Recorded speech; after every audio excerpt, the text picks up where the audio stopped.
Life can change in a heartbeat. One moment you are nothing, the next moment the world knows your name. This is the fast, shocking rise of a man who turned pain into power. Abraham Lincoln. The power to change a nation does not come from wealth or bloodline. It comes from courage, from truth, from the will to never surrender. This is the power that made Abraham Lincoln unforgettable. In the dark woods of Kentucky, on a cold February morning in 1809, a baby boy cried for the very first time. His name was Abraham Lincoln. No one in that tiny wooden cabin could have imagined that this fragile child, born into poverty, would one day become the most famous president in American history, the man who would save a nation from breaking apart. But Lincoln's childhood was not the story of comfort and ease. His family was poor, struggling to survive. They lived in a log cabin with cracks in the walls, where cold wind entered freely. At night, the family gathered around a small fire, shivering, trying to stay warm. His father worked hard with an axe, cutting trees, farming, doing anything to feed his children. His mother, Nancy, was a gentle woman who taught little Abraham to love honesty and kindness. When Abraham was only 9 years old, tragedy struck. His mother became ill with milk sickness and died. The little boy was left broken-hearted, sitting beside her grave, wondering how the world could be so cruel. He grew up with sorrow in his heart, but also with a strange fire inside him, a hunger for knowledge, for meaning, for justice. Abraham had very little schooling. In fact, he went to school only for a few months in his whole life. But he loved books more than anything. He would borrow them from neighbors, walk miles just to get a chance to read, and then study them by the dim light of a fire at night. People laughed at him, called him strange, but Abraham didn't care. He knew knowledge was his weapon, and he was sharpening it for a future he could not yet see. He worked as a farmer, a store clerk, even a rail splitter, using an axe to split wood for fences.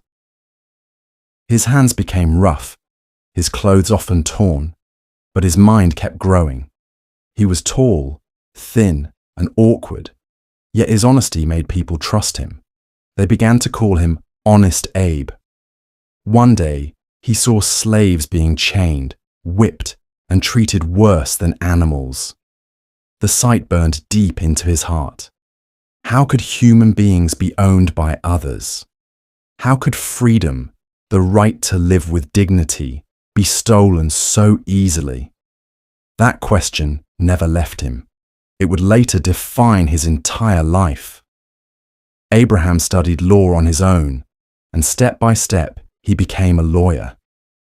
He wasn't the most polished speaker, but when he talked, people listened.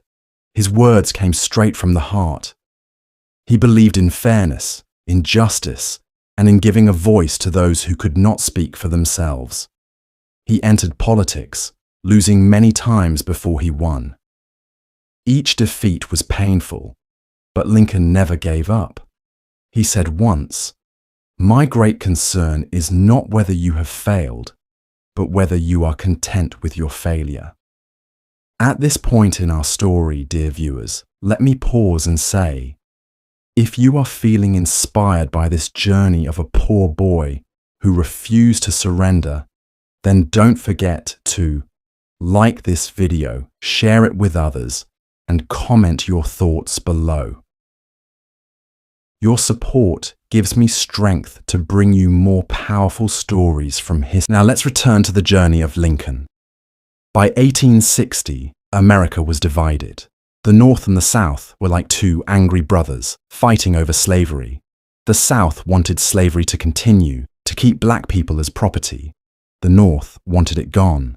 When Abraham Lincoln was elected as the 16th President of the United States, the South exploded with rage. One by one, Southern states broke away from the Union. They declared, "We will not accept Lincoln. We will form our own country." And so, America stood on the edge of destruction.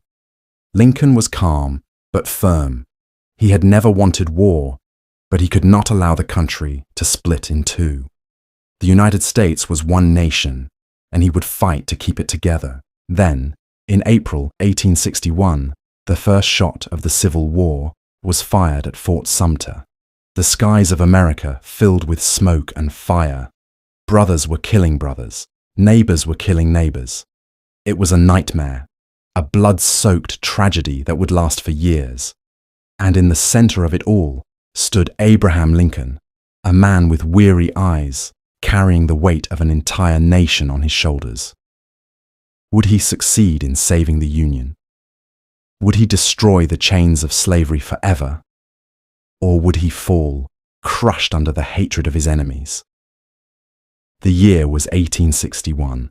The first shots of the Civil War had been fired, and the United States was drowning in blood and fire.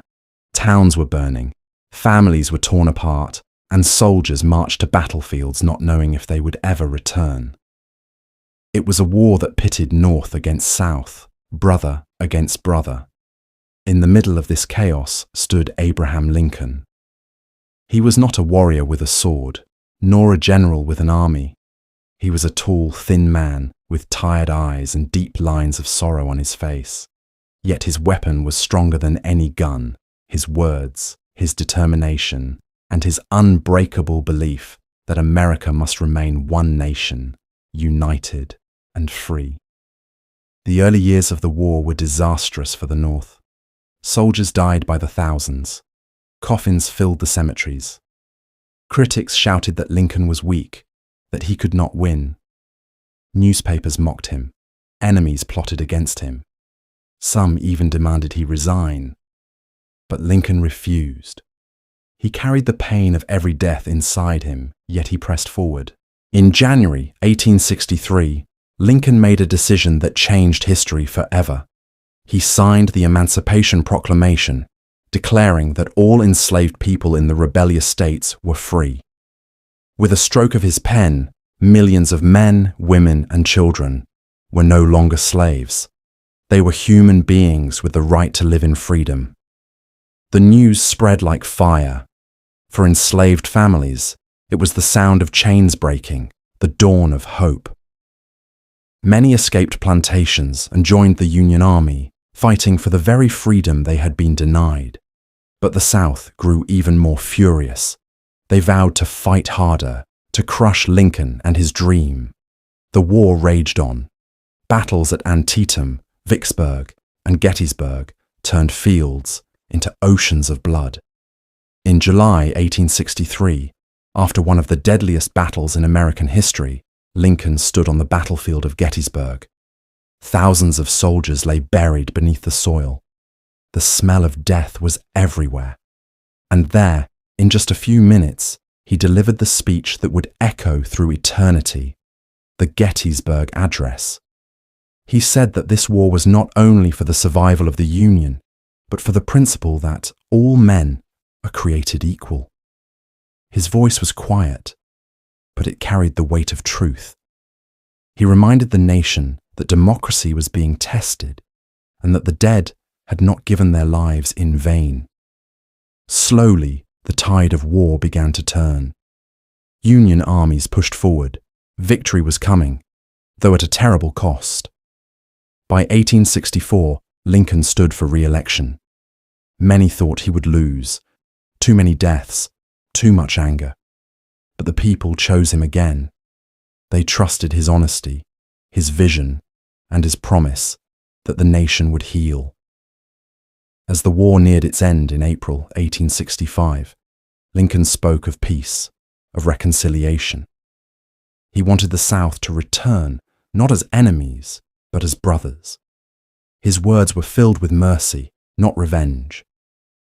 He dreamed of rebuilding America, stronger and freer than ever before. But fate had a cruel plan. On the night of April 14, 1865, Lincoln went to Ford's Theatre in Washington to watch a play. The war was ending, victory was close, and for the first time in years, he allowed himself a moment of rest. The theater was filled with laughter and music. Lincoln sat in the presidential box, smiling gently, holding his wife's hand. Then came John Wilkes Booth, a man filled with hatred, a supporter of the South. He slipped into the box, raised his pistol, and fired a single shot into the back of Lincoln's head. The laughter turned to screams. Chaos filled the theater. Soldiers rushed. Doctors tried desperately to save him. But it was too late. On the morning of April 15th, 1865, Abraham Lincoln, the 16th President of the United States, took his last breath. The nation wept. Bells tolled in every city. Flags fell to half-mast. People fell to their knees in sorrow. A man who had risen from poverty, who had fought for freedom and unity, was gone. But his spirit lived on. He had given America a gift greater than life. He had saved the Union, ended slavery, and proved that one person, armed with courage and faith, could change the world. Even today, his face looks out from coins and bills. His words are carved into stone at the Lincoln Memorial, and his legacy burns in the heart of every person who believes in freedom and equality. Abraham Lincoln's journey was not just the story of a man, it was the story of a nation reborn. Thank you for watching.